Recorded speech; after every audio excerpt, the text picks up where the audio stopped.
bagaimanakah orang asing ke rumah sakit? Kita bayarnya kayak gimana? Gitu.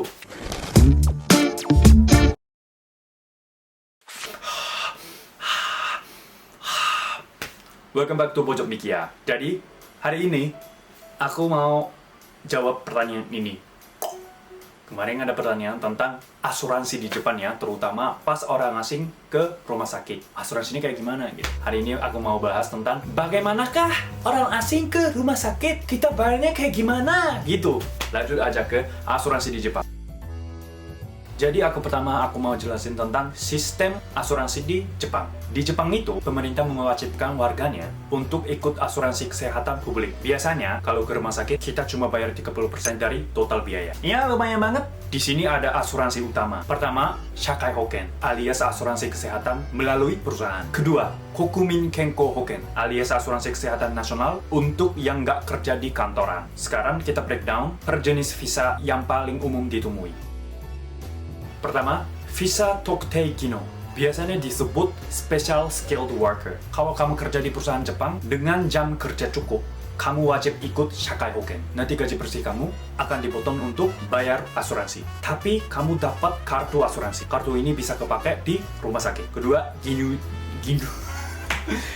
Gino Jishu. Gino Jishu itu programnya magang atau trainee ya. Perusahaan yang menampung trainee juga biasanya akan daftarin kamu ke Shakai Hoken. Jadi mirip banget sama Tokutei Gino. Kamu akan punya kartu asuransi dan cuma bayar 30% untuk biaya pengobatan di rumah sakit. 30%, diskon 70%, bayarnya 30%. Oke, yang ketiga, ini student visa. Mahasiswa belajar di Jepang, rata-rata ikut Kokumin Kenko Hoken di kantor pemerintah daerah. Karena mahasiswa biasanya nggak kerja full time, jadi nggak tercover Shakai Hoken. Tinggal daftar di City Hall, bayar premi per bulan, dan kamu juga dapat kartu asuransi nasional. Keempat, visa keluarga atau dependent. Bisa aja ikut asuransi suami istri, kalau suami istri sudah terdaftar ke Shakai Hoken. Kalau belum bisa jadi dependent, seringnya ya daftar sendiri ke Kokumin Kenko Hoken. Kelima, lain-lain. Ini termasuk orang yang udah dapat permanent resident dan visa kerja lain. Prinsipnya sama. Kalau kamu full time kerja di perusahaan Jepang, bakal ikut Shakai Hoken. Kalau enggak, maka harus daftar ke Kokumin Kenko Hoken. Oke, sekarang mungkin banyak yang kenapa bayar cuma 30% doang ya? Gitu kan? Aku juga sempat mikir soalnya. Berikutnya adalah penjelasannya. Begini, di Jepang ada sistem bernama Universal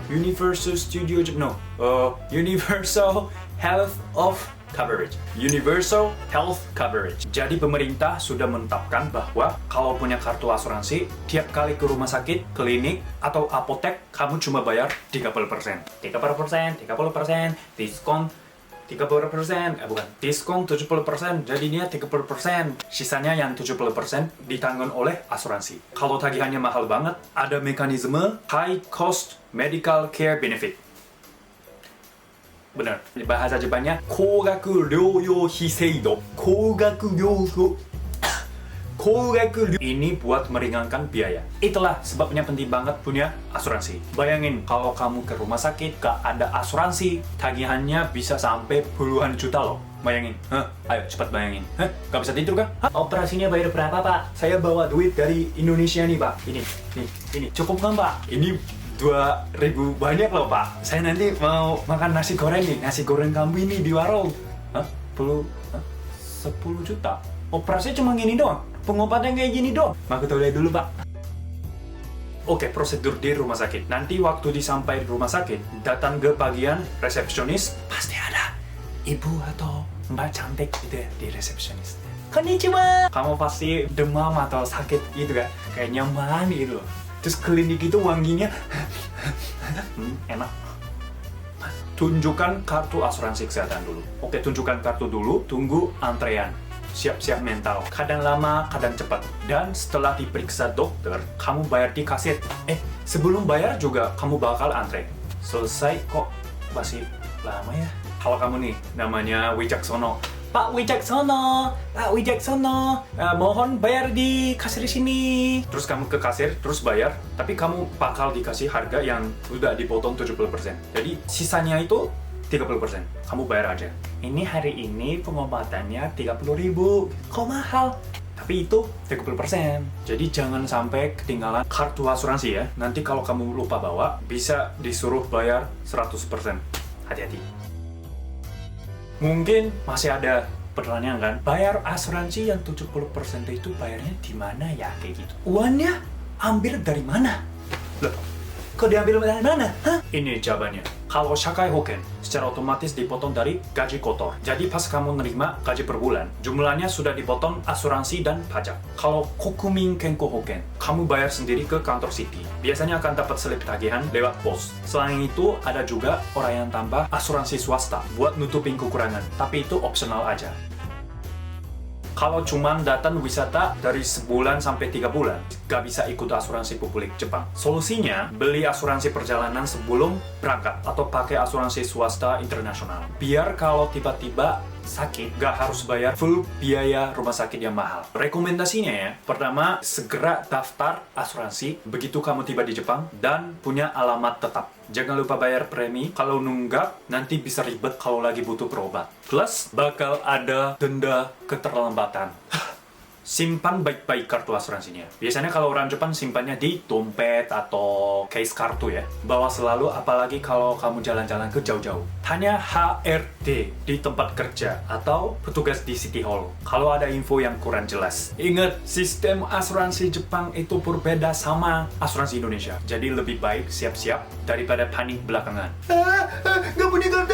Mungkin ada yang berpikir, serius amat, gimana kalau gue pura-pura sehat terus? Namanya hidup di Jepang, makan enak, tapi tiba-tiba sakit perut, masa mau kuat? Nanti pas ke rumah sakit, kena tagihan besar, langsung pingsan, malah repot 2 kali guys. Kalau teman-teman kerja full time di Jepang, asuransi biasanya udah otomatis dipotong dari gaji. Kalau statusnya pelajar, daftar di City Hall untuk Kokumin Kenko Hoken. Jangan lupa punya kartu, bawa ke rumah sakit, tinggal bayar 30%. 30%? Semoga penjelasan ini bakal bermanfaat buat kalian ya yang hidup di Jepang. Jangan lupa jaga kesehatan, makan makanan bergizi, jangan hanya gorengan, makan sayur, makan vitamin, jaga kesehatannya guys ya. Tetap semangat beraktivitas di negara Sakura ya. Negara sushi ya. Kalau ada pertanyaan atau pengalaman unik soal berobat di Jepang, tulis di komentar ya. Oke, terima kasih banyak udah nonton sampai sini. Jangan lupa subscribe dan komen. Share ke teman-teman kalian yang pengen kerja di Jepang, yang kerja di Jepang, yang tinggal di Jepang, atau yang mau ke Jepang, yang mau dikirim ke Jepang. Terima kasih banyak. Bye-bye.